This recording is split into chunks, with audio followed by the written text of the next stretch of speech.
तर पुण्यात प्रभाग क्रमांक 25 मध्ये जेलमध्ये असणारा व्यक्ती मतदान करून गेलेला आहे। मतदान केंद्रावर पोलीस दाखल झाले। अतुल बेहरे असे या व्यक्तीचं नाव आहे। जेलमध्ये बेहरेच्या नावानं तो जेलमध्ये असताना देखील त्याच्या नावानं कुणी मतदान केलं असा सवाल उपस्थित झाला आहे। अतुल बेहरे हे सदाशिव पेठेत राहणारे व्यक्ती आहेत। ते आता ऑलरेडी 3 महिन्यापासून जेलमध्ये आहेत।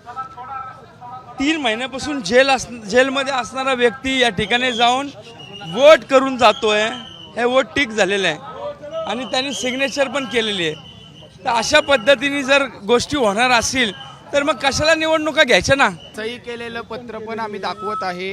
ह्याच्यावरनं कळतंय की पोलीस यंत्रणा पण किती नाजूक आहेत आणि यांना शासनाचं पण किती आहे ना खेळ खंडोबा चालू आहे आमच्या बाबतीत। मी स्वतः माझं मतदान करायला गेलो ना, सगळं ओळखत असून जर 2-2 वेळा आधार कार्ड बघितलं गेलं, आधार कार्ड व्हेरीफाय केलं जातं आणि अटकेत असलेला आरोपी होतं त्याचं आधार कार्ड कुणी व्हेरीफाय केलं? कोणीच नाही। मी आरोपी आलेलाच नाहीये, त्याच्या नावाने दुसऱ्या कोणीतरी बोगस मतदान केलं। सकाळपासून तशी यंत्रणा कार्यान्वित झालेली आहे।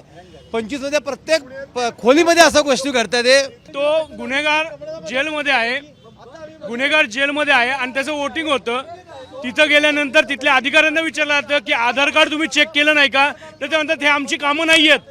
म्हणजे मग त्यांची कामं फक्त नुसत्या सह्या करणं आहे का?